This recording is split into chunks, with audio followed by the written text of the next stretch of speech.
જય શ્રી કૃષ્ણ પ્રિય દર્શક મિત્રો, મારી આ યુટ્યુબ ચેનલ શ્રી હરિભક્તિ રસમાં તમારા બધાનું હાર્દિક સ્વાગત છે। આજના વિડીયોમાં આપણે પાપમોચની એકાદશી નિમિત્તે જે કથા છે તેનું શ્રવણ કરીશું। આના આગળના વિડીયોમાં આપણે પાપમોચની એકાદશીનું વ્રત કયા દિવસે કરવાનું છે તેનું મુહૂર્ત અને પારણ સમય કયો છે તેના વિશે શ્રવણ કર્યું છે તથા પાપમોચની એકાદશીનું મહત્ત્વ શું છે, આ દિવસે શું કરવું જોઈએ, શું ન કરવું જોઈએ તથા પૂજન વિધિ વિશે જાણ્યું। જો એ વિડીયો તમે ન જોયો હોય તો આ વિડીયોના અંતમાં હું એ વિડીયો આપી દઈશ, તો તમે એના પર ક્લિક કરી અને તમે એ વિડીયો પણ શ્રવણ કરી શકો છો।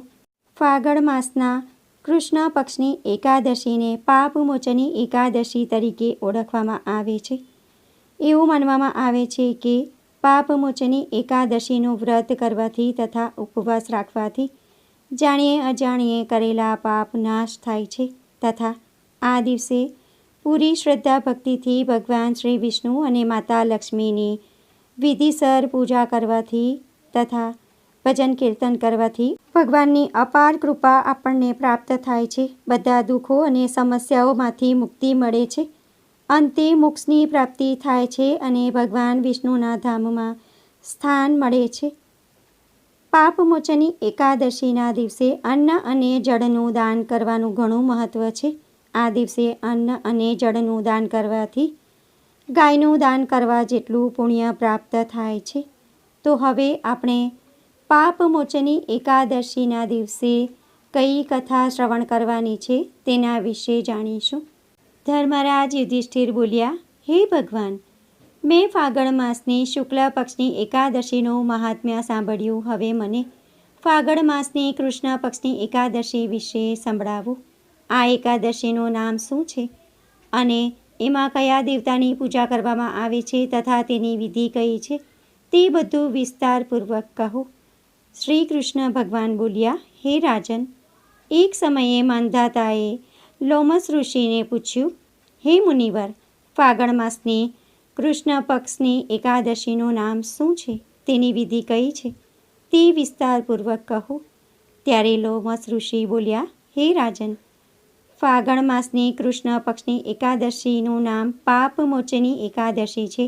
તેના વ્રતના પ્રભાવથી મનુષ્ય જાણીએ અજાણીએ કરેલા અનેક પાપોમાંથી મુક્તિ મેળવી અંતે ભગવાન શ્રી વિષ્ણુના ધામમાં સ્થાન પ્રાપ્ત કરે છે। પ્રાચીન કાળમાં ચૈત્રરથ નામનું વન હતું, તેમાં અપ્સરાઓ નિવાસ કરતી હતી।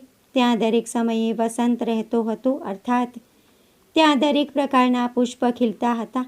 એ જગ્યાએ ગંધર્વ કન્યાઓ વિહાર કરતી હતી। એ વનમાં ઇન્દ્રદેવ પણ દરેક દેવતાઓ સાથે ક્રીડા કરતા હતા। એ વનમાં એક મેઘાવી નામના મુનિ તપસ્યા કરતા હતા, તે શિવ ભક્ત હતા। એક દિવસ મંજુઘોષા નામની એક અપ્સરા તેમને મોહિત કરવા માટે સિતાર વગાડીને મધુર ગીતો ગાવા લાગી।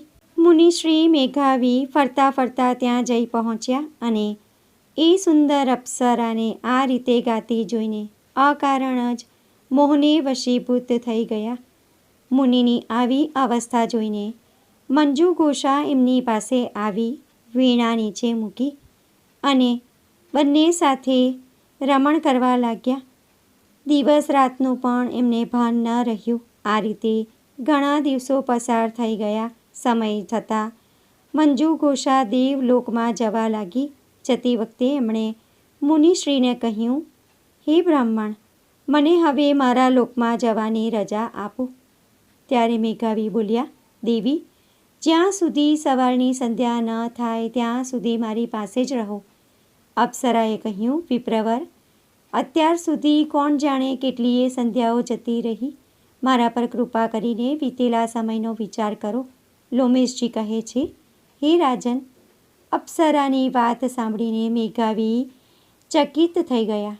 એ સમયે એમણે વીતેલા સમયનો હિસાબ બતાવ્યો તો ખબર પડી કે મંજુઘોષા સાથે રહેતા તેમને 57 વર્ષ થઈ ગયા હતા। અપ્સરાને પોતાની તપસ્યાનો વિનાશ કરનારી જાણીને મુનિને તેના પર ઘણો ક્રોધ આવ્યો। તેમણે શ્રાપ આપતા કહ્યું, પાપીણી, તું પિશાચની બની જા। મુનિના શ્રાપથી વિચલિત થવા છતાં એ વિનયથી મસ્તક નમાવીને બોલી, હે મુનિવર, મારા શ્રાપનો ઉદ્ધાર કરો. સત્ય પુરુષો સાથે 7 વાક્યો બોલવાથી અથવા 7 ડગલા ચાલવા માત્રથી જ એમની સાથે મિત્રતા થઈ જાય છે. હે બ્રાહ્મણ, હું અનેક વર્ષો સુધી આપની સાથે રહી છું. આથી સ્વામી, મારા પર કૃપા કરો. મુનિ બોલ્યા, ભદ્રે, શું કરું? તે મારી વર્ષોની તપસ્યાનો નાશ કરી દીધો છે. છતાં પણ સાંભળ, ફાગણ માસમાં કૃષ્ણ પક્ષમાં જે શુભ એકાદશી આવે છે એનું નામ છે પાપમોચીની એકાદશી. પાપમોચીની એ શ્રાપથી મુક્ત કરનારી અને બધા પાપોનો ક્ષય કરનારી છે. સુંદરી, એનું જ વ્રત કરવાથી તારું પિશાચપણું દૂર થશે. આમ કહીને મુનિ શ્રી મેઘાવી પોતાના પિતા મુનિવર ચ્યવનના આશ્રમ પર ગયા. એમને આવેલા જોઈને મુનિવર ચ્યવનજીએ પૂછ્યું, પુત્ર, આ શું કર્યું? તે તો તારા પુણ્યનો નાશ કરી દીધો. મેઘાવી બોલ્યા, પિતાશ્રી, મેં અપ્સરા સાથે વિહાર કરવાનું મહાપાપ કર્યું છે. હવે આપ જ એનું પ્રાયશ્ચિત બતાવો કે જેથી મારા પાપનો નાશ થઈ જાય. ચ્યવનજી બોલ્યા, પુત્ર, ફાગણ માસમાં કૃષ્ણ પક્ષમાં જે પાપમોચની એકાદશી આવે છે એનું વ્રત કરવાથી તારા પાપનો વિનાશ થઈ જશે. પિતાનું આ કથન સાંભળીને મેઘાવી ઋષિએ એનું વ્રત કર્યું. આથી તેમના પાપો નષ્ટ થઈ ગયા. આ જ પ્રમાણે મંજુ ઘોષાએ પણ વ્રતનું પાલન કર્યું. પાપમોચની એકાદશીનું વ્રત કરવાથી એ પિશાચ યોનિમાંથી મુક્ત થઈ ગઈ અને દિવ્ય રૂપ ધારણ કરીને શ્રેષ્ઠ અપ્સરા બનીને સ્વર્ગલોકમાં જતી રહી. તો ભક્તો, આ હતી પાપમોચની એકાદશીની કથા. હે પ્રભુ, જેવા તમે ઋષિ મેઘાવી અને મંજુ ઘોષાને ફળ્યા તેવા કથા સાંભળનાર, બોલનાર, વાંચનાર બધાને જ ફળજો અને બધાના પાપોનો નાશ કરજો. તો ભક્તો, આજના વિડીયોમાં આપણે પાપમોચની એકાદશીનું મહત્ત્વ શું છે અને આ દિવસે કથા શ્રવણ કરવાથી શું ફળની પ્રાપ્તિ થાય છે તેના વિશે જાણ્યું. આશા કરું છું કે વિડીયો તમને પસંદ પડ્યો હશે. વિડીયો તમને પસંદ પડ્યો હોય, ઉપયોગી લાગ્યો હોય તો વિડીયોને લાઈક કરી બીજા લોકો સુધી વિડીયોનો પ્રચાર કરજો, જેથી બીજા લોકો પણ કથા શ્રવણ કરી શકે અને તે પુણ્યના પણ તમે ભાગીદાર થાવ. કમેન્ટમાં જય વિષ્ણુ ભગવાન, જય લક્ષ્મી માતા જરૂરથી લખજો. ફરી મળીશું એક નવા વિડીયો સાથે. ત્યાં સુધી બધા ભક્તોને મારા જય શ્રી કૃષ્ણ. વિડીયો જોવા માટે ધન્યવાદ.